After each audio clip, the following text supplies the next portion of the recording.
Ternyata bansos yang katanya buat bantu rakyat miskin malah nyasar ke tangan para pengabdi petir, alias penerima bansos yang duitnya bukan buat beli beras tapi buat top up slot.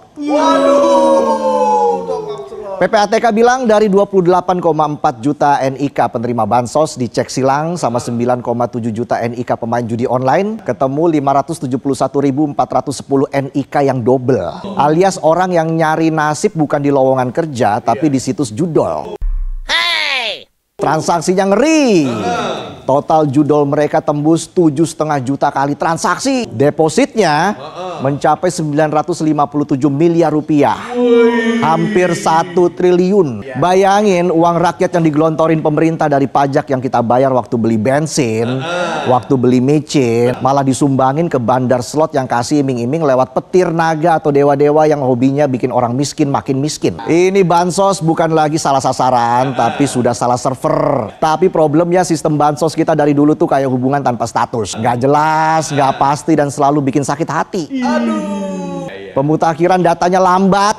Lebih lambat dari bapak-bapak yang disuruh beli bawang tapi malah mampir ngopi dulu. Makanya nggak heran dari tahun ke tahun bansos selalu salah sasaran. Yang seharusnya dapat jadi nggak dapat.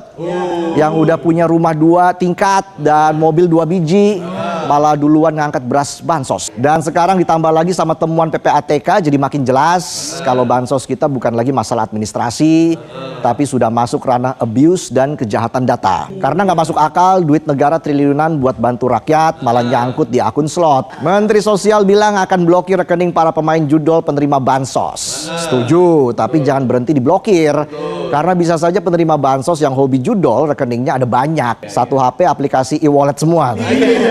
Kalau cuma blokir mantan juga lebih jago. Menteri Ketenagakerjaan juga ikut nimbrung, bilang BSU bantuan subsidi upah aman, datanya valid, sudah verifikasi ketat. Yakin tuh kalau bansos aja bisa lolos buat slot, apa jaminannya BSU nggak dipakai judol? Kalau orang bisa palsuin ijazah buat jadi pejabat, apalagi cuma palsuin NIK buat Maxwin.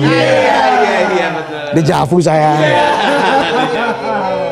Intinya gini, pemerintah punya semua alat buat deteksi ini lebih awal. Tapi kenapa diem aja harus nunggu kejadian baru gelagapan? Kalau dari awal sistemnya kuat, datanya rapi, validasinya jalan, mungkin duit bansos nggak bakal jadi modal judol. Bansos bisa tepat masuk ke rakyat yang ekonominya sekarat, yang kerja keras tapi gaji numpang lewat. Pertanyaannya kenapa tiap kali ada masalah selalu muncul kalimat akan dilakukan evaluasi dan perbaikan? Kemarin bukannya sudah begitu ya? Hasilnya apa? Masa evaluasi salah terus? Masa perbaikan terus? Ini pemerintah apa jalan rusak? Masa sih hal kecil gini harus bohong? Dan muncullah ide paradigma baru penanggulangan kemiskinan dari Menko PMK Muhaimin Iskandar. Katanya nggak akan fokus ke bansos lagi, tapi ke pemberdayaan masyarakat dari hulu ke hilir. Dari dulu kita juga sudah sering dengar istilah paradigma baru, tapi ujung-ujungnya bansos lagi, bansos lagi. Saya tidak tahu, terus terang saya tidak tahu. Saya juga bertanya-tanya kenapa kok saya tidak diberitahu. Bansos bukan lagi instrumen sosial tapi jadi alat barter politik. Intinya selama negara ini masih lebih rajin bikin wacana daripada bikin sistem, selama bansos masih lebih gampang diakses pecandu judol ketimbang masyarakat miskin, dan selama politisi lebih sibuk cari scatter elektoral daripada reformasi data, ya siap-siap aja duit bantuan rakyat miskin bakal terus disetor buat ngejar petir kakek Zeus. Dan kita bakal nonton klarifikasi yang sama lagi. Udah hafal tuh ya. Kami akan telusuri, kami akan evaluasi teman-teman, kami akan lakukan perbaikan teman-teman. Dan kalau ditanya detail langsung jawab, saya nggak tahu, saya belum dikasih tahu. Saya juga bertanya-tanya kenapa kok saya tidak diberitahu. Itu bukan urusan saya teman-teman. Ingat, kalau bansos tepat rakyat bisa hidup lebih baik. Tapi kalau masih seperti sekarang mending kasih aja langsung ke bandar. Biar nggak usah muter-muter pakai program negara. Karena faktanya banyak rakyat miskin tapi sistemnya malah free spin.